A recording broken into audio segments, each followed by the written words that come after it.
안녕하십니까. 예. 야, 오늘 벌써 3월의 마지막 날. 내일은 그리고 또 만우절. 예, 좋습니다. 예, 진실 추적자 사건 반장 시작합니다. 이 경남 경북에서 발생했던 산불 9일 만에 진화가 됐습니다. 역대 최대 규모의 인명, 재산 피해를 남기고 말이죠. 유가족들은 물론 하루아침에 삶의 터전을 잃은 이재민들의 고통 뭐라 위로해드려야 할지 모르겠습니다. 또 목숨 걸고 산불과 혈투를 벌였던 진화대원, 소방대원분들께도 정말 고생하셨다는 말씀 드리고 싶습니다. 자, 아직 땅속에는 잔불이 있다니까 안심은 금물이겠죠? 자, 오늘 출연자 소개 올리죠. 예, 백다혜 아나운서, 박지훈 변호사, 박상희 한국열린사이버대 교수, 양지열 변호사 나오셨습니다. 안녕하세요. 안녕하세요. 예, 허리가 안 좋아서 도수치료 받는데 제가 가는 성모 튼튼병원 도수치료 쌤도 매일 사만 보신대요 하신 유효인님.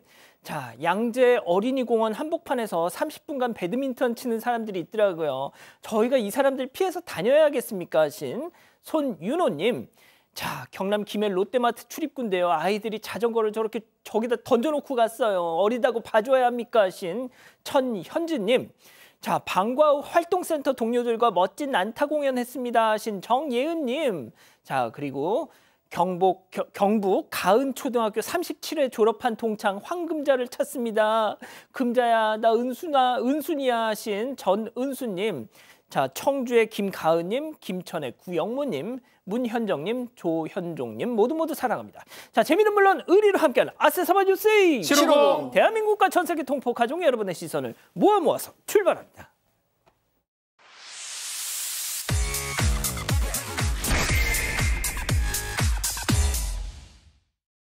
첫 번째 가보죠. 건물 앞에 주차했다가 점점점. 자, 그저 주차만 해놓았을 뿐인데 날벼락을 맞았다는 사방가족의 제보 영상으로 만나보시죠. 자, 골목길에 주차된 차 옆에 갑자기 쿵! 뭔가가 쿵! 하면서 흙먼지 일으키면서 쾅쾅! 자, 충격으로 부서진 저 잔해가 그대로 차에 그냥 퍽! 내려 꽂혔습니다. 자, 낙하물의 정체는 바로 저 커다란 돌이었는데요. 건물 위에서 도대체 뭐가 떨어진 걸까요? 네, 지난 20일 경기 평택시에서 일어난 사고입니다. 제보자에 따르면 한 4층짜리 건물의 처마의 외벽 일부가 떨어지면서 주차돼 있던 제보자 차량 위로 떨어져서 부딪혔습니다. 제보자는 평소에 주차하던 주차장이 꽉 차서 하는 수 없이 4층짜리 건물 옆에 불법 주차를 했다가 이런 사고를 당했다고 하고요. 제보자 차량은 썬루프가 깨지고 차가 찌그러지는 등 전반적으로 파손이 됐습니다. 수리비가 1,300만 원이 넘게 나왔다고 합니다. 제보자가 건물주에게 보험 접수를 해달라고 했지만 건물주는 돌이 당신 차량에 떨어졌다는 증거가 없는데 책임이 있다고 생각되지 않는다면서 도리어 당신이 고소를 하면 나도 맞고소하겠다 이렇게 답했다고 합니다. 시청과 경찰, 제보자 측 보험사에서도 연락을 했지만 건물주가 아니라고 답을 하거나 연락을 받지 않는다고 하고요. 그리고 건물 외벽에는 여전히 크고 작은 금이 가 있다고 합니다. 그런데 건물주가 수리 조치를 하기는커녕 지자체의 연락도 받지 않아서 위험한 상태라고 하고요. 제보자는 보상보다도 또 다른 피해자가 생기지 않길 바라면서 제보하게 됐다고 전했습니다. 와, 박 변호사님, 여기 행인이 마침 지나가고 있었는데 저 행인 머리 위로 떨어졌더라면 큰 사고가 날 뻔했죠. 결국은 자차 보험으로 이제 제보자 해결했다고 합니다. 수리비 1,300만 원, 렌트 비용도 500만 원 정도 본인이 부담을 하고 있는 상황이긴 한데 형사고소 얘기를 좀 했는데요. 과실 재물손괴죄는 성립하기가 어렵습니다. 그렇기 때문에 형사고소는 불가능하고 다만 이 건물주 같은 경우는 건물의 점유자, 소유자 책임이 있기 때문에 만약에 뭐 보험 처리 안 한다 하더라도 민사소송을 걸면 과실상계할 겁니다. 아마 정차, 불법 주정차 가능성이 있기 때문에 그거 빼고는 일정 부분을 받을 수는 있는 상황입니다. 예, 진짜 이 행인들을 위해서라도 저건 어떻게든 좀 대책을 세우셨으면 좋겠네요. 좋습니다. 예, 다음 이어가죠. 여기서 이러시면 안 돼요. 자, 충격적인 제보 영상 만나보시죠. 자, 문이란 문은 모두 활짝 열린 채 주차된 저 외제차 좀 보세요. 앞에서 절 한 번 하고 또 안에 2번 하고 자, 그러면서 차 주변으로 돌면서 막걸리를 쫙 뿌리는데요. 자, 그리고 한 바퀴 돌더니 또 2번 절하고 자, 이번에는 바통 터치. 여성이 차 주변을 저렇게 술을 쭉 뿌리고 그리고 또 이번에 몇 번씩 차에 절을 하고 자 저렇게 술 뿌리기를 반복하는 저 사람들 이제 고사를 마쳤는지 각자 차에 올라타는데요. 자 이 모습을 지켜본 이가 있었으니 바로 저 주차장 주인 카페 사장님 아 여보쇼 카페 안 와요? 쫓아가 보지만 응 안 가. 우린 차 고사 지내러 온 거. 자 진짜 역대급 얄밉다 진짜. 바닥에 술 뿌린 거 저거 어째 저거. 네. 저는 자동차에 고사 지내는 것도 난 보기도 처음 봤고 듣기도 처음 들었어요. 사실 너무 특이한데 그거를 할 거면 자기 집에서 해야지. 어떤 카페 주차장에서 한 거예요. 그래서 제보하신 분은 강원도에서 카페를 4년째 운영하시는 카페 사장님이신데 이 자동차가 주차장 안으로 들어오는 걸 보셨어요. 그래서 이제 당연히 저 손님들이 이제 카페로 들어오시겠구나 그러고 기다리고 있었는데 안 들어오는 거예요. 어허. 그 창가에 있던 다른 손님들이 저 차주 아는 분이에요. 저기서 좀 이상한데 막 이렇게 얘기를 하시더래요. 그래서 보니까 저렇게 차에 문 다 열어놓고 고사를 드리고 있는데 그래도 뭐 저렇게까지 고사를 드렸으면 들어오겠지라고 생각하고 또 기다리셨는데 끝내 안 들어오셨습니다. 아하. 좀 화가 나가지고 막 쫓아나갔지만 못 본 척 도망갔다고 합니다. 아유 커피 한 잔은 좀 사줬어야지. 기본이라는 게 있죠. 뭐 고사 우리 박 소장님 못 들어봤다면 고사 뭐 하는 경우도 있어요. 고사 사고 같은 거 방지하려고 이제 하기도 하는데 자기 집에서 하죠. 왜 남의 저기 와서 하는지 이해하기 어렵고요. 카페에 왔으면 주차장을 이용하면 기본이 커피 한 잔 정도. 그러면 우리 사장님 입장에서는 그래요. 사고 안 나길 바라겠습니다. 라고 하는데 그래. 속으로 무슨 생각하겠습니까? 맞아. 근데 사실은 처벌은 좀 어려워요. 뭐 사유지이기 때문에 처벌은 어려운데 다만 정말 필요하다면 민사소송 가능한 상황이긴 한데 사장님이 바라는 거는 좀 양심이 있고 사과를 좀 해줬으면 좋겠다. 지금이라도 그 말씀하십니다. 아유 저 만약에 커피 한 잔이라도 사주셨으면 아유 사고 나지 사고 나지 마세요. 그렇죠. 딱 덕담이라도 해줬을 덕담을 속으로 생각하든지 합니다. 근데 안 샀잖아요. 뒷말은 생략하겠습니다. 그 뒷말이 궁금한데요. 자 다음 이어가겠습니다. 깨끗이 비우고 뿅입니다. 자 사방가족께서 제보해 주신 사건 영상으로 만나보시죠. 자 식사를 마쳤는지 깨끗하게 싹싹 비운 빈 그릇 앞에 두고 두 남녀가 열띤 토론을 벌이고 있어요. 자 사이좋게 벌떡 일어나더니 남자가 먼저 쌩 여자는 물 한 모금 마시고 또 쌩. 자 여기가 말이죠 고속도로 아닙니다. 하이패스 아니에요. 그런데 계산대는 무시한 채 사이좋게 저렇게 사라져 버립니다. 어머 오빠 계산 안 했어?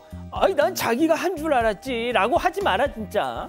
그런 모습도 전혀 보이질 않아요. 아주 자연스럽게 그냥 나가버리고 있는데 지금 보신 장면은 30일, 그러니까 어제 저녁입니다. 서울 신당동의 한 닭요리 전문점이고 영업시간 시작하자마자 문 열기 무섭게 빨간 모자, 하얀 모자 사이좋게 나눠 쓰고 중년 남녀가 들어와서는 뭐 요리하고 맥주하고 한 44,000원 정도를 시켜서 맛있게 먹었답니다. 그러다가 1시간 정도 지났을 때 계산대가 비어있는 틈을 타서 쓱 나갔던 겁니다. 사장님은 믿으셨다는 거예요. 잠깐 나가겠거니 들어오겠거니 하지만 들어오지 않았고요. 여지없이 먹튀였던 겁니다. 문제는요. 이 지금 닭요리집이 지난해 3월에도 먹튀를 당해서 사건 반장이 한번 나오셨던 집입니다. 재방송하시는 거예요. 얼마나 속상하시겠습니까? 벌써 4번째 이 먹튀를 당하셨다고 하고요. 혹시라도 이 빨간 모자, 하얀 모자 쓰신 분들 보신다면 사과하고 음식값 결제해 주시기 바랍니다. 제발! 제발 좋습니다. 예 마지막 사연으로 가볼게요. 시어머니 좀 말려주세요. 집단 지성의 판단을 받아보고 싶으시다면서 제보해 주신 사연 함께 들어보시죠. 안녕하세요. 자기 관리를 강요하는 시어머니 때문에 괴로운 30대 여성입니다. 저는 4살 어린 남자친구와 오래 만나는데요. 제가 원래 통통한 편이었다가 바디 프로필에 욕심이 생기면서 몸무게를 10kg 넘게 뺐습니다. 사실 시어머니가 제가 통통하다고 별로 안 좋아하셨는데 살 빼고 나서 되게 좋아하시면서 이전과 다르게 잘해주시더라고요. 주변에도 우리 며느리 너무 날씬하고 너무 이쁘지 라고 하시면서 자랑도 하시고 그렇게 시어머니의 사랑을 듬뿍 받으면서 결혼까지 무사히 마쳤습니다. 그런데 하루는 민낯으로 시가에 갔는데 시어머니가 결혼한 지 얼마나 됐다고 화장도 안 하고 밖에 나오니 이런 타박을 하시는 거예요. 하지만 시어머니가 워낙 꾸미는 걸 좋아하셔서 그냥 그러려니 하고 넘겼습니다. 그런데 제가 임신을 하면서 40kg 후반이었던 몸무게가 순식간에 70kg까지 쪘어요. 출산 후에도 육아 스트레스 때문인지 살이 잘 안 빠지더라고요. 문제는 시어머니의 태도가 싹 바뀌었습니다. 시가에 가면 너 이러다 굴러다니겠다 이렇게 막말을 하시면서 밥을 반만 주시고요. 외모 지적은 참을 수 있지만 네가 내 아들보다 나이도 많은데 그 몰골이면 애가 딴 생각하지 않겠니? 이런 이야기를 하셨을 땐 정말 화가 났습니다. 남편은 신경 쓰지 말라고 하지만 이제는 전화까지 하면서 다이어트를 닥달하세요. 노이로제가 걸릴 지경인데 이런 시어머니 이해되시나요? 자, 그렇군요. 자, 이 사연에 대해서 여기 계신 네 분 정말 방송이니까 모범 답안 하지 마시고요. 진짜 진솔한 답을 주셨으면 좋겠습니다. 자, 기다리고 기다리셨던 부처 핸즈업 타임 유튜브 JTBC 뉴스 채널 사건 반장 독립 채널에서 7천여 분의 우리 가족 여러분들 함께하고 계신데요. 채팅창에 OX로 함께 참여해 보시죠. 먼저 시어머니입니다. 어머머머머머, 예, 타혜야, 너 무슨 염치로 이딴 사연을 방송국에 보내니? 야, 지나가는 사람 붙잡고 한번 물어봐라. 뒤룩뒤룩 살찐 며느리 좋아할 사람 누가 있는지. 예, 난 너 시아버지 앞에서 여태껏 한 번도 맨 얼굴 보여준 적이 없어요. 너 시아버지가 아직도 나만 보면 정신 못 차리는 게 다 이유가 있는 거. 아무리 부부라도 여자가 여자답고 남자가 남자다워야 부부관계도 문제가 안 생기는 법이야, 동그라미. 교수님 제발. 아, 그렇습니다. 솔직하셔야 돼요. 자, 다음 사연자 며느리입니다. 아니, 어머님 같은 말씀이어도 그냥 며느리 건강이 걱정돼서 그렇다고 해주시면 안 되나요? 아다르고 어다르. 어쩜 지훈이가 딴 생각을 먹을 거라뇨. 지훈이는 그래도 다혜 누나야, 너가 100kg 넘어도 내 눈에 너가 최고라고 했단 말이에요. 더 이상 스트레스 주지 마세요, 맥스. 아, 양 변호사님. 참 제일 마음대로 안 되는 게 아마 다이어트고 몸 관리하는 게 아닐까 싶습니다. 그리고 제가 보기에는 저 사연자분이 살이 좀 찌신 이유가 저렇게 스트레스 받는 환경이었기 때문이 아닐까 싶어요.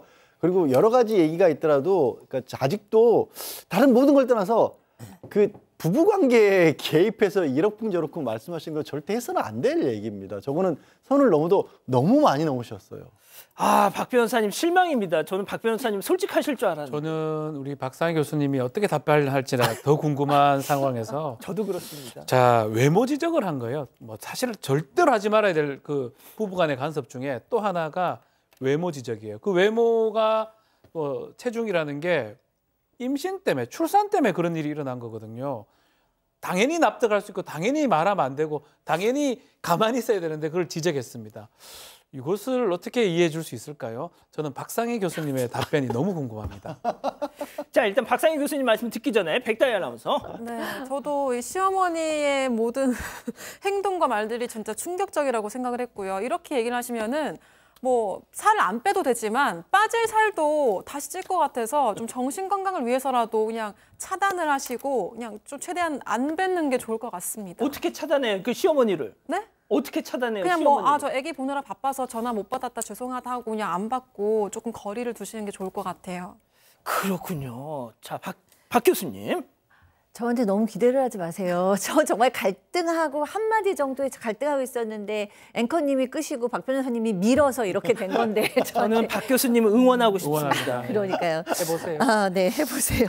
네, 아니, 물론 이렇게 함부로 외모에 대해서 얘기한 건 어머니께서 잘못한 거라고 생각이 들어요. 근데 어머니께서 아기가 있었다기보다는 뭔가 악역을 좀 감당한 게 아닌가. 왜냐하면 지금 부부 사이 너무 좋고 아들이 그 며느리 좋아하는 거 너무 잘하는데 이 며느리가 살 뺐을 때 너무 예뻤던 거죠. 맞죠. 그리고 아들이 이제 연하기도 하니까 우리 아들이랑 며느리랑 정말 예쁘게 잘 살았으면 좋겠는데 갑자기 이제 30kg 가량이 찐 거잖아요. 그러니까 사실 건강을 위해서도 그렇고 뭐 보기도 그렇고 부부관계를 위해서도 그렇고 좀 빼라 이렇게 얘기를 하는 게 또 며느리한테는 상처가 돼가지고 더 크게 들릴 수도 있을 것 같아요.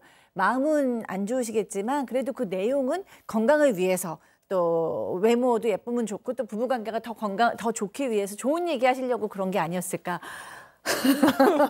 아유, 오늘따라 이렇게 정말 힘들어하시는 왜 거. 사람을 이렇게 고생을 시켜 붙여가지고 자기도 지금 하고 싶은 걸 억지로 티내잖아 지금. 아, 지금 여기 스튜디오 되게 추운데 막 부채질하셨어요.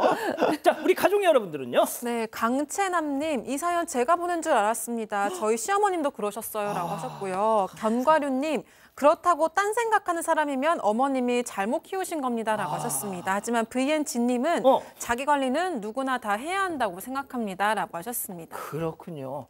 예, 알겠습니다. 사반 제보 메일과 카톡 제보 채널에선 많은 사연 제보 기다리고 있습니다. 이렇게 정리하고요. 첫 번째 사건 이어갑니다.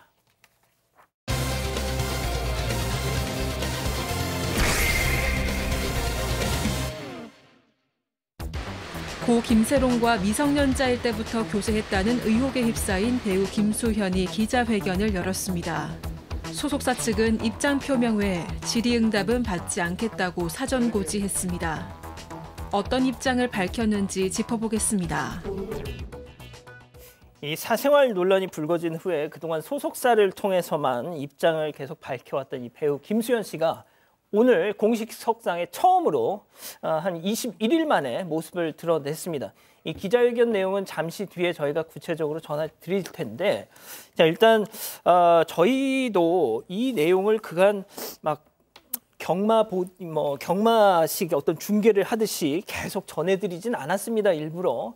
그래서 잘 모르시는 우리 가족 여러분들도 계실 것 같으니 일단 상황 정리부터 해보고 가죠. 네, 김수현 오늘 오후 4시 30분부터 마포구의 한 호텔에서 기자회견을 가졌습니다.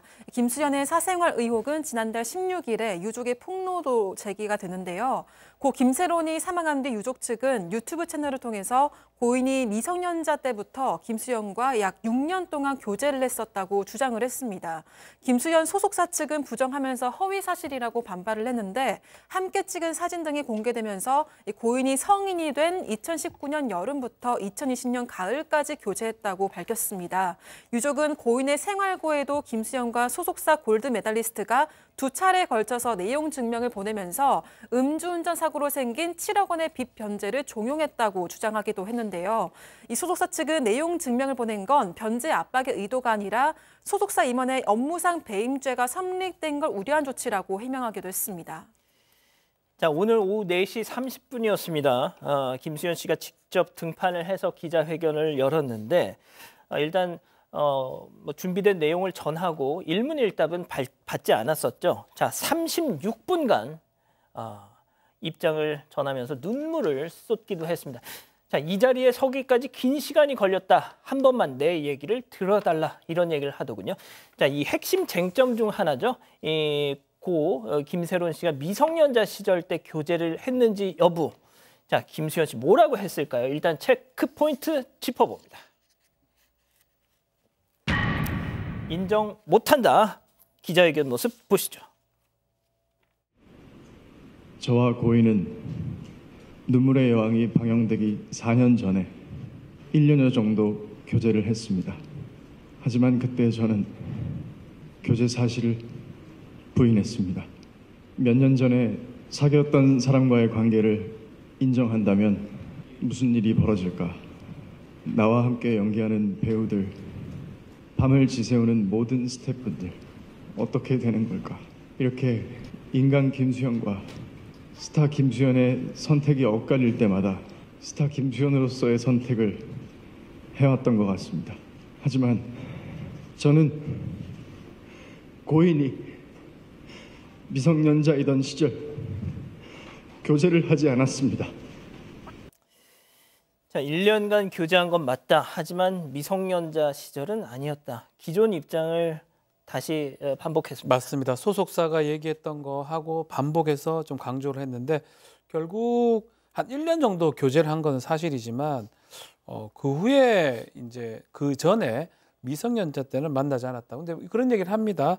그 인간이라는 김수현, 스타 김수현이 이 선택이 좀 엇갈릴 때 스타 김수현의 선택을 했다라고 하면서 또 그때 눈물의 여왕이라고 방영되기 때문에 거짓말했는데 1년 정도는 한 거는 맞다고 하면서 되돌아가도 같은 결정을 하겠다라고 얘기했습니다.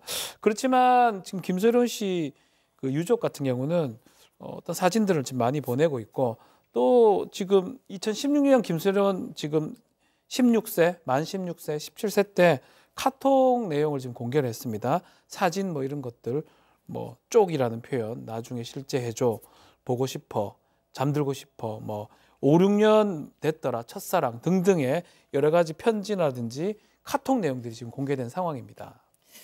그러니까 이제 눈물의 여왕이라는 드라마가 지난해 방영이 됐었는데 그 4년 전이라 하니까 한 2020년, 그러니까 2019년부터 2020년 고인이 성인이던 시절 1년여 교제한 것은 맞다.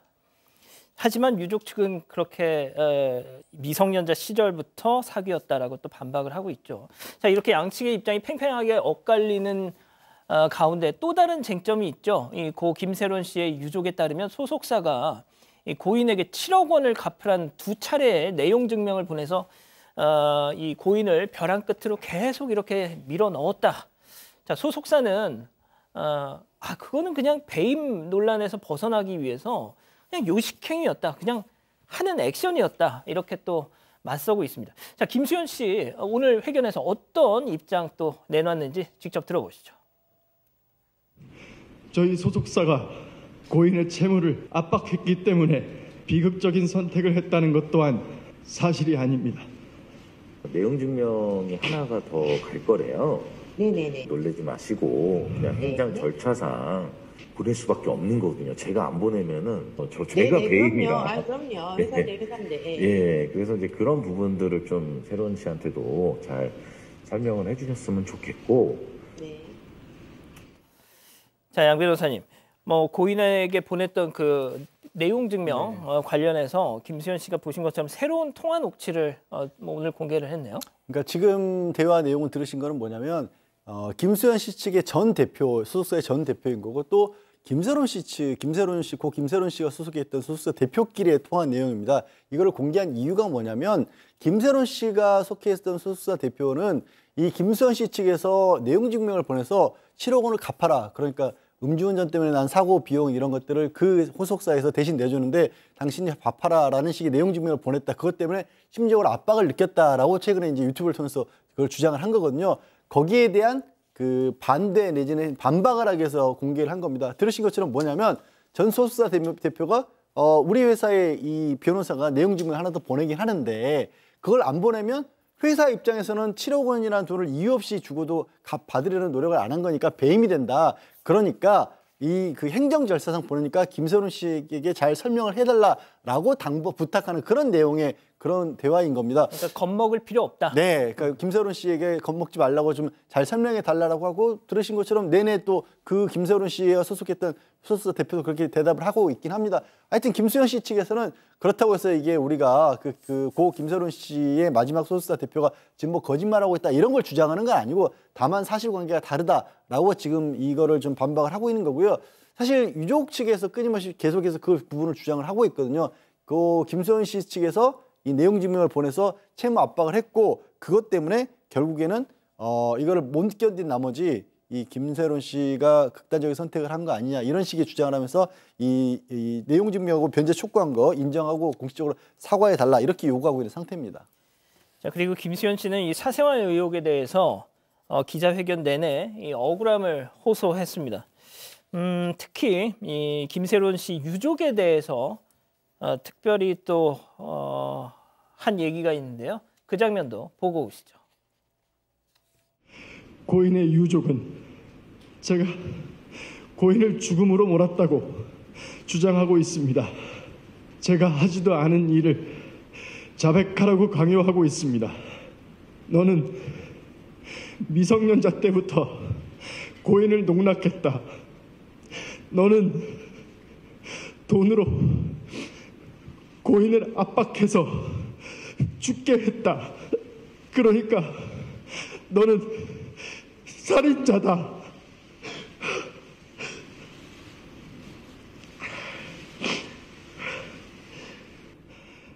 가짜 증언과 가짜 증거가 계속되고 있습니다. 저희가 고 김세론 씨 유족 측이 그간 한 유튜브 채널을 통해서 계속 무슨 영상, 문자, 사진 이런 것들을 계속 공개를 해왔었습니다. 하지만 저희가 그걸 뭐 일일이 다 전해드리진 않았었는데 아무튼 그런 증거들 미성년자 시절부터 교제를 해왔음을 증명한다고 유족 측이 내놓은 그 증거들을 가짜 증언, 가짜 증거다 이렇게 반박을 하고 있네요. 네, 그러니까 가짜 증거와 가짜 증언도 있다라는 정도이지 않을까 싶은데요. 일단은 본인을 압박하기 위해서 유족이 그 날짜를 시간대를 조작하는 일이 있었고, 그다음에 이제 문자를 짜깁게 하는 것이 있었다는 것입니다. 그리고 이제 그 유족 증거에 대해서 입장을 내면 또 갑자기 새롭게 녹음된 증언이 공개되기도 하고, 또 기자회견을 통해서 김수현 씨가 고인과 나눴다는 카카오톡 대화가 공개됐는데 그것도 사실은 2016년과 18년 대화를 하는 사람이 서로 다른 지금 사람이라는 거예요. 그러니까 서로 다른 어떤 사람인지는 공개하지 않았지만 어쨌든 그 16년과 18년이 다른 사람이고 이것을 과학적으로 진술하는 기관에 제출을 해서 다른 사람이다라는 결론을 내렸다는 거예요. 뭐 이런 것들로 굉장히 가짜 증거와 증언이 계속되고 있다라고 주장을 했습니다. 자, 그리고 말이죠, 박 변호사님. 네. 유족을 상대로 형사고소, 민사소송 120억 원대 손배소 청구를. 그렇죠. 원래 김세론 유족이 손해배상이나 법적 대응을 하겠다고 했는데 김수현 씨 측도 그 전에 지금 손해배상 청구를 한 겁니다. 그 내용이 뭐냐면 이 좀 명예훼손 같은 걸 좀 했던 것 같아요. 너고프라는 그 차기작 공개를 취소하지 않으면 협박 뭐 하겠다. 그걸 협박죄로 지금 고발을 했고 거기다가 지금 120억 상당의 손해배상 청구, 아마 광고라든지 뭐 미자료라든지 다 포함되는 것 같습니다. 그런 것들도 지금 오늘 제출했다고 하고요. 다만 이제 그 카톡이나 이런 부분들은 나중에 증거를 통해서 더 좀 제대로 감정을 해주길 바란다 얘기를 하고 있는 상황입니다. 그 이 의혹을 맨 처음 뭐 제기했던 그 유튜브 채널이 가로세로 연구소인가 그곳이잖아요. 오늘 뭐 기자회견장에서 이 유튜브 카메라는 뭐 사실상 그 기자회견장에서 쫓겨났다는 그런 또 소식도 있던데, 자, 이렇게 얘기를 했습니다. 끝까지 김세론과 유가족에게 사과를 안 하는구나. 오늘 동영상을 공개하겠다. 아무튼 또 뭐 이렇게 추가 폭로를 예고하고 있더라고요. 앞으로 더 좀 상황이 정리 수순을 밟는 게 아니라 더 격화될 것 같다는 생각도 듭니다. 자, 이렇게 정리하고요. 두 번째 이어갑니다.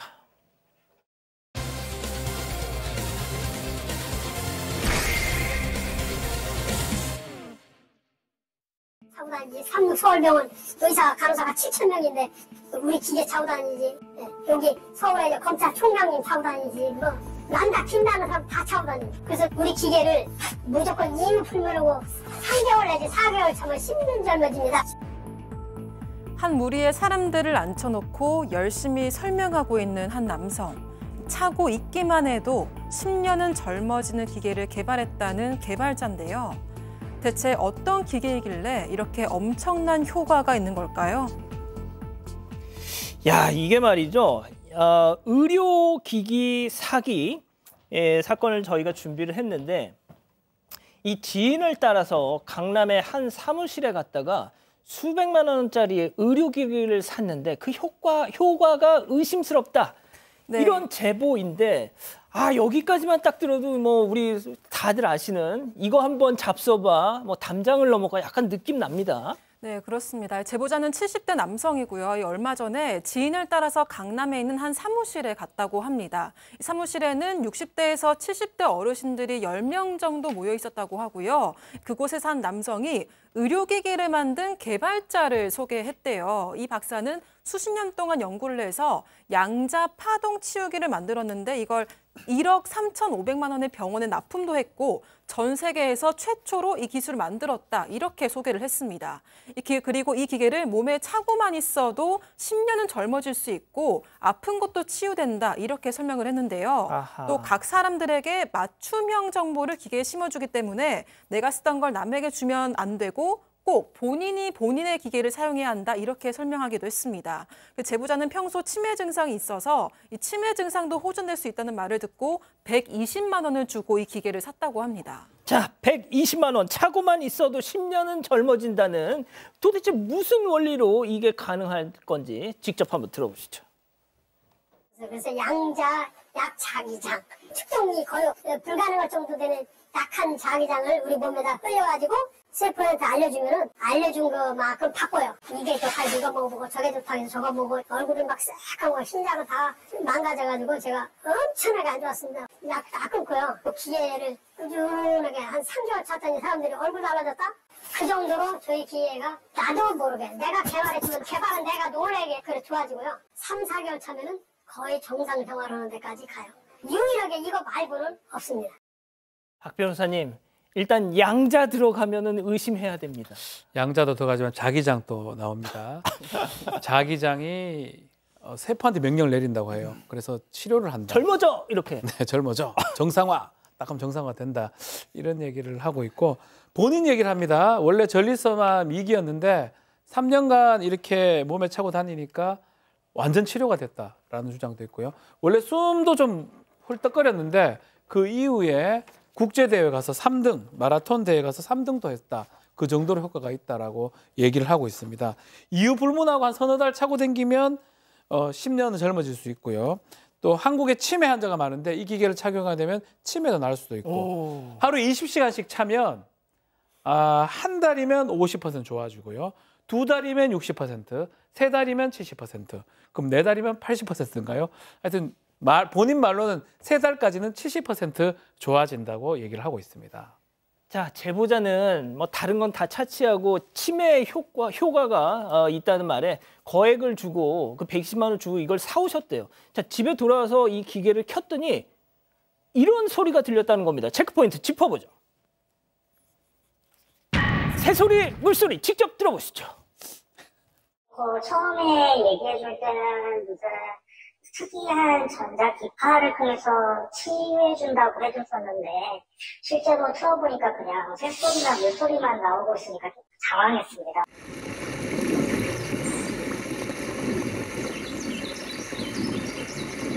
사고 사정하고 나면은 뭐 바로 뭐 효과를 볼 수 있다는 식으로 얘기를 해줬는데 전혀 지금 그런 느낌은 실제로 받고 있지 못해서 지금은 착용을 안 하고 있습니다. 양 변호사님 그 찰나의 순간이었지만 그 소리 들으니까 조금은 젊어지는 것 같기도 하고. 무슨 소리? 뭐 그렇게 귀 얇은 사람이었어요? 사건 마장 제작진이 이걸 취재를 해봤어요. 그러니까 이 개발자라는 사람이 어떻게 설명하냐면 양자 역자기장이라는 게 나와서 우리 몸의 세포를 자극시켜서 치유 효과가 나도록 하는 건데 문제는 그 기계하고 우리 몸속의 세포가 이 자기장을 통해서 통신할 때 치치직 잡음이 난다는 겁니다. 그래서 그 잡음이 귀에 거슬리니까 그걸 덮기 위해서 새소리, 물소리를 이렇게 넣은 건데 볼륨을 키우면 당연히 물 흘러가는 소리도 크게 나올 거 아니겠습니까? 볼륨을 키우니까. 한데 치료 속도가 또 빨라진다라는 겁니다. 대신에 아이고 배터리가 좀 빨리 닳는다라는 단점은 있다라고 하는데 저걸 이용해서 이 개발자가 내가 그 물을 좋게 만드는 기계도 만든 적이 있는데 그 물에 이 물고기를 넣어놓고 3년 동안 물을 한 번도 안 갈아줘도 아무 문제 없이 키울 수 있다라고도 주장을 했답니다. 그렇군요. 자, 그래서 교수님 제작진이 이제 이 제보를 받고서 취재를 해봤습니다. 그랬더니 정말 놀라운 충격적인 사실을. 네, 그렇습니다. 이제 제작진이 인터넷에서 계속 이제 이 기계에 대해서 찾아봤어요. 근데 놀라운 사실을 알게 됐어요. 뭐냐면 저희 요즘 중국 온라인 쇼핑몰 엄청 싸게 파는 그럼요. 쇼핑몰들 있잖아요. 예. 그 쇼핑몰에서 똑같은 휴대용 라디오를 찾은 겁니다. 저거? 네. 그런데 가격은 아까 그 기계는 120만 원이었잖아요. 이 온라인 쇼핑몰에서는 1,500원. 네. 그런데 똑같은 모양을 하고 있습니다. 어르신들이 등산할 때 목에 많이 차는 그런 어떤 디자인이에요. 네. 왠지 마음이 아프고 몸이 아픈 분들을 지푸라기 잡는 심정으로 이 기계를 가지고 확대한 것이 아닌가 하는 의심이 좀 드는 항목입니다. 왼쪽은 120만 원, 오른쪽은 1,500원. 똑같아요. 근데 거의 똑같은 그런 상황인데 황당한 게 있습니다. 이제 새소리하고 물소리 같은 게 들리는데 메모리 칩을 좀 나중에 일반 컴퓨터에 좀 넣어 보니까 파일이 좀 아무 파일도 없었고 폴더 이름은 이제 새소리 원본 이렇게 적혀 있다고 합니다. 그래서 물어봤대요. 이게 뭐냐 물어보니까 공산품을 샀다는 얘기를 합니다. 샀지만 그 안에 본인이 개발한 특화된 메모리 칩 넣었다고 하면서 120만 원이 메모리 칩의 소프트웨어 가격이다. 그렇게 생각하면 된다. 이렇게 얘기를 했다고 합니다. 그러면서 이 판매자가 정식으로 자기는 의료기기 판매업 신고도 안 하고 또 사업자 등록증은 내지도 않았다라고 얘기를 했는데요. 다만 효과가 본인이 좋다고 얘기를 들어서 지인들한테만 판매했다라고 주장을 했다고 합니다. 저 메모리 카드가 120만 원이면 아까 본체가 1,500원일 수는 있겠네요. 글쎄요. 그게 말이 어차피 안 되는 얘기인 것 같고요. 그리고 제작진에서 또 사건반장에서 취재를 하면서 혹시 그러면 환자별로 맞춤형으로도 만들어줄 수 있냐. 병원 진단서 끊어오면 그렇게도 물어봤답니다. 그러니까 병원 진단서는 취급을 안 하고 시중에 저게 무슨 말인지 모르겠는데 양자 검진기란 걸 있답니다. 그걸 통해서 결과를 가져오면 거기에 맞춰서 치료기를 만들어줄 수 있다는데 보시면 치유기라고 해요. 이 사람이 뭐라고 얘기를 하냐면 이게 치료가 아니라 치유 목적이다라고 강조를 하더랍니다. 뭐가 다르냐? 치료는 의료이지만 치유는 건강해지도록 도와주는 거다. 차이가 왜 날까요? 이 사람도 이게 의료기기처럼 광고를 하면 불법이라는 걸 알고 있는 거예요. 그래서 불법이 아니다라는 얘기를 하고 있는데 일단 글쎄 뭐 자기장이 어떤 영향을 줄 수 있을지는 모르지만 저게 만약에 가능하면 의료기가 이제 왜 저희가 모르고 있죠? 저게 전 세계가 아마 뒤집어지지 않을까요? 저런 정도 기계를 만들었으면 절대 저런 거 속지 마시고요. 전문가들도 의학적으로 불가능한 주장이라고 합니다. 이분도 이게 손해가 문제가 아니라 또 다른 피해자 없기를 바라는 마음에 제보를 하셨다고 합니다. 자, 혹시 어르신들이 저런 거 들고 와서 뭐 이렇게 야 이게 참 뭐에 좋다더라 하면서만 하시면은 꼭 좀 확인을 좀 해주셨으면 좋겠습니다. 자, 이렇게 정리하고요. 별별 상담소 이어갑니다.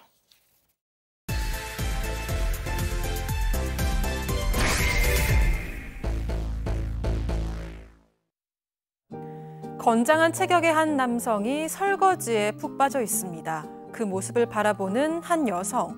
커피 한 잔을 손에 든 채 흐뭇한 미소를 지는데요.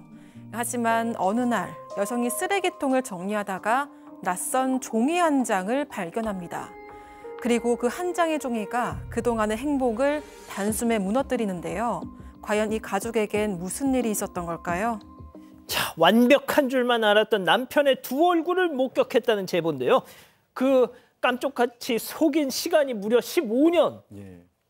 지금은 제보자분이 이제 50대이십니다. 그런데 그 젊으셨을 때 이 미용업으로 사업을 크게 해서 대박이 났다라고 합니다. 지점만 두세 개 내고 순수익이 원래도 한 1,000만 원 이상의 순수익을 거뒀다라고 해요. 그리고 그러다가 15년 전에 이제 운동하다가 헬스 트레이너 분하고 또 사랑에 빠지셔서 결혼을 하게 됐는데 예. 결혼하고 보니까 이 남성이 이제 결혼하고 또 부상 때문에 일은 그만두는데 뭐 살림도 잘하고 아이들 육아도 뚝딱뚝 잘하고 너무너무 잘했다라는 거예요. 그래서 전업주부로 전화를 했는데 너무 잘하니까 여성분도 한 달에 생활비 500만 원씩을 딱 아낌없이 지어줬다고 하고요.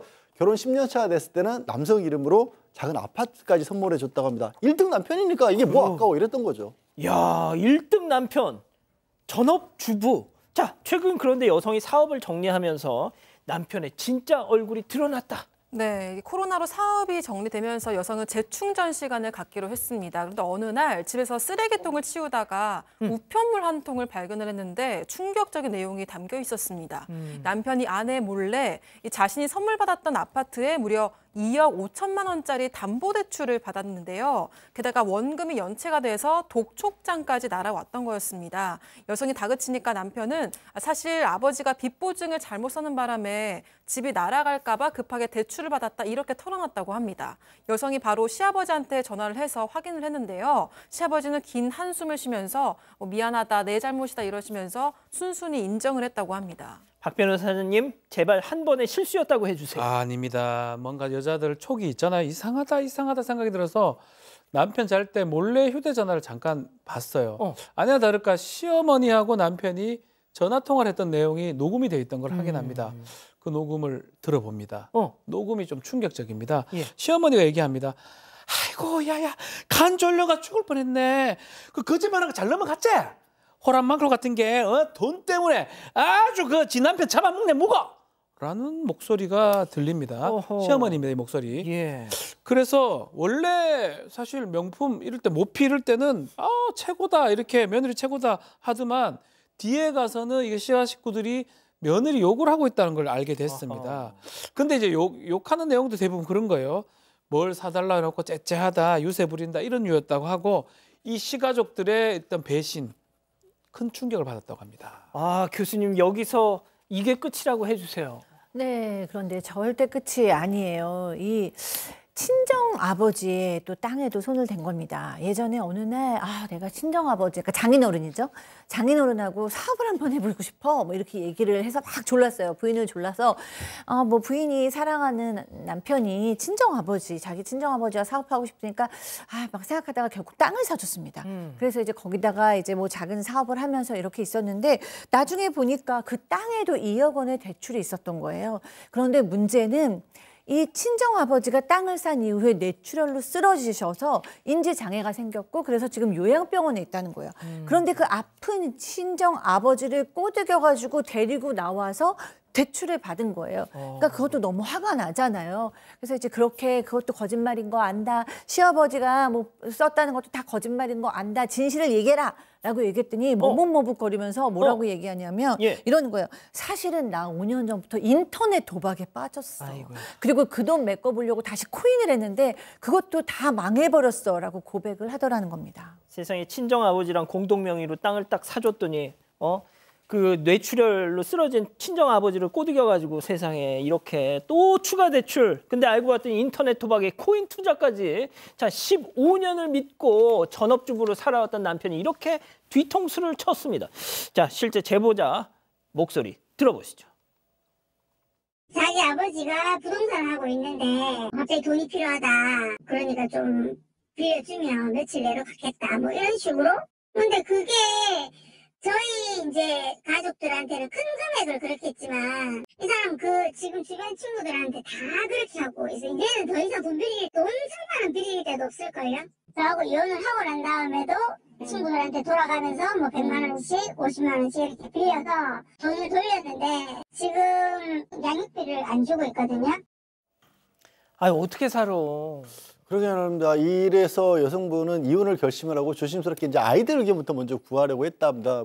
아무래도 아이들이 중요하니까. 근데 그 얘기를 꺼내자마자 아이가 했던 얘기가 왜 이제야 이혼하냐는 얘기를 무슨 뜻이에요? 했다는 겁니다. 왜냐하면 아들의 말을 듣고 보니까 그동안에 아이를 돌봤던 게 아니라요. 이 일하러 밖에 나가고 나면 그냥 맨날 집에서 컴퓨터만 했다라는 거예요. 아빠가 돌봐준 적도 없고 심지어는 아이들을 그러면 시부모에게 그냥 맡겼다라는 겁니다. 근데 이게 시부모 중에 할머니 또 이게 막상 막하인 게 이게 집에 온 거 할머니 집에 온 거 비밀로 해라라고 하면서 니네 엄마가 성격이 보통이 아니고 돈 좀 번다고 뭐 자식이며 남편이며 다 우습게 한다 이런 식으로 얘기했다라는 겁니다. 게다가 심지어는 이 큰아들 얘기가 중학생이었는데 이 자기 아버지가 이 저금통까지 가져서 도박을 했다라는 이런 얘기까지 아들이 하더란 겁니다.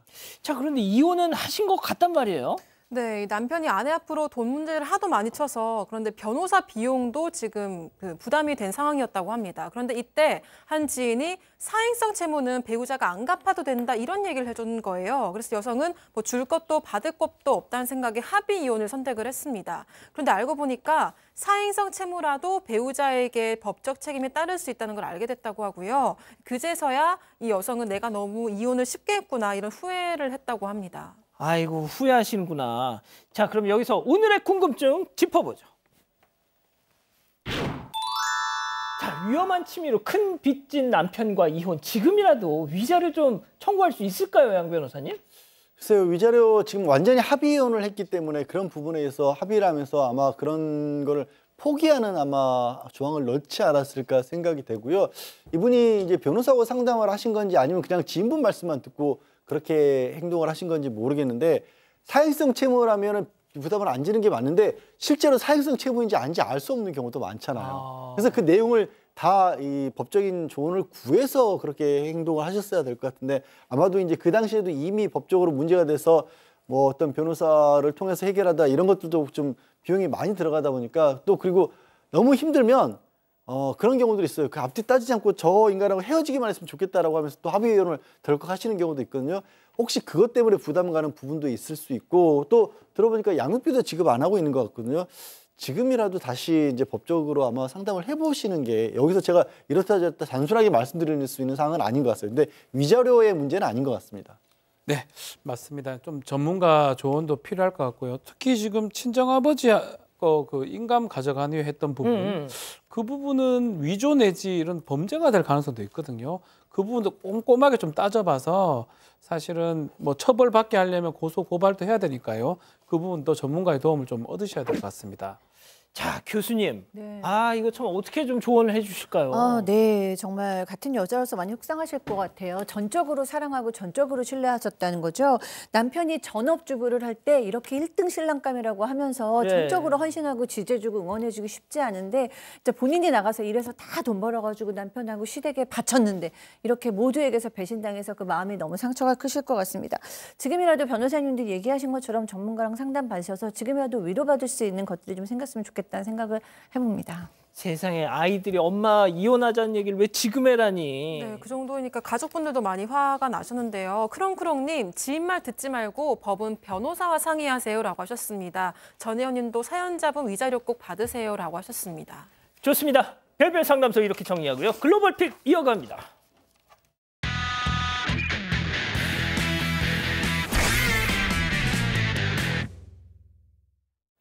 네, 도로를 달리는 차량, 그런데 갑자기 앞에서 이렇게 휙 검은 물체가 날아오는데요. 설마? 그리고는 쾅 이렇게 유리를 덮쳐버렸습니다. 차량은 곧바로 정차를 하는데 이거 뭐예요 이거? 네, 앞서가던 SUV 차량의 뒷바퀴가요. 맨홀 뚜껑을 밟고 지나가니까 갑자기 맨홀? 이렇게 불 솟아오릅니다. 빠르게 뒤로 날아오더니 달리던 차량 앞유리창에 깊숙이 박힌 건데요. 유리창에 완전히 박힌 맨홀 뚜껑, 이거 제대로 보니까 더 충격적이죠. 운전자. 네, 경찰은 곧바로 출동해서 현장을 정리했고 다행히 다친 사람은 아무도 없었습니다. 와우. 피해를 당한 차량에 관해서는 해당 수도관리업체 측에서 모두 책임을 지겠다고 밝혔다고 합니다. 아이고, 다음 영상 이어갑니다. 자, 차고에서 차량을 정비하는 남성. 갑자기 보닛 안에서 파바박 불꽃이 일어납니다. 뭐야? 안에 차 밑에서 화르륵 불빛이 치솟으며 검은 연기를 내뿜는데요. 와우. 불이 점점 더 타오르자 남성은 황급히 차고 문을 연 뒤 불길 속으로 들어갑니다. 야, 이거 전기차도 아닌 것 같은데. 자, 주체할 수 없이 커진 불길, 또 실내를 가득 메운 검은 연기에 앞도 잘 보이지 않는데요. 일촉즉발의 상황 속 갑자기 뒤로 후진하는 차량. 알고 보니까 다른 승용차에 줄을 연결해서 차를 밖으로 끌어내려던 겁니다. 아이고. 네, 눈밭으로 나온 차량, 차가 지나간 자리엔 거센 불길이 타오르는데요. 그래도 남성의 현명한 대처 덕분에 불은 다른 곳으로 옮겨붙지 않았고요. 빠르게 진화되었다고 합니다. 아유, 정말 민첩하게 행동하셨네요. 자, 다음은 멕시코로 가보시죠. 식재료 창고에서 분주히 짐을 옮기는 사람들. 한 남성이 컨테이너 상자를 들어 아래로 전달하려고 하는데요. 그 순간 휙 쌓여져 있던 짐더미가 쓰러져 남성의 뒤를 덮칩니다. 안 돼! 짐더미에 맞아 중심을 잃은 남성. 들고 있던 상자 놓치고요.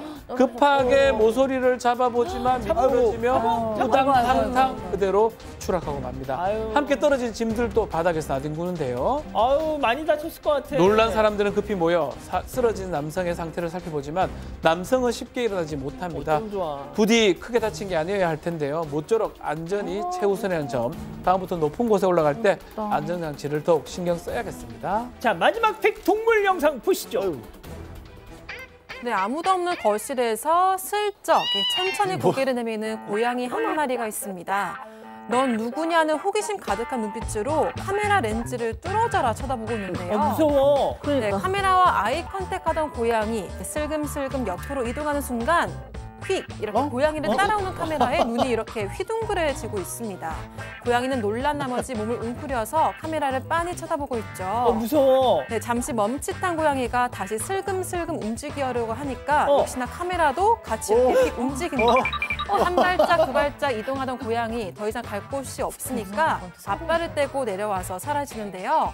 처음 본 홈캠에 적잖이 당황한 녀석. 아마 고양이 본인은 무서웠겠지만 지켜보는 저희는 너무 귀여울 뿐이네요. 아, 홈캠 움직이는 걸 몰랐어요. 네. 자, 글로벌 픽 이렇게 정리하고요. 잠시 뒤에 돌아오겠습니다.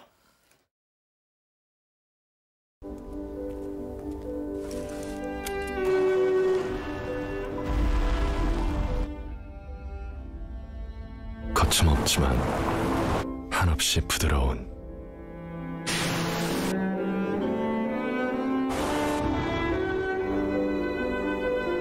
픽업이지만 지금까지 픽업은 아닌 더 기아 타스만.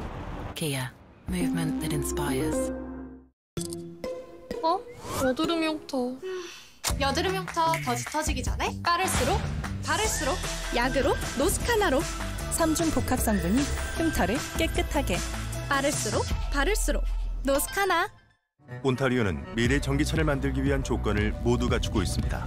북미 최대 IT 클러스터 중 하나, 연간 6만 5천 명의 스템 전공 졸업자, 전기차 배터리 생산에 필요한 주요 광물을 모두 보유하고 있습니다. 온타리오, 당신의 혁신 파트너. 예, 사랑하는 사건 반장 가족 여러분, 행복한 밤 보내시고요. 오늘도 유튜브 라방 사반 후반 달려봅니다. 저희는 내일도 사반 750 저녁 7시 50분에 다시 옵니다. 안녕히 계십시오.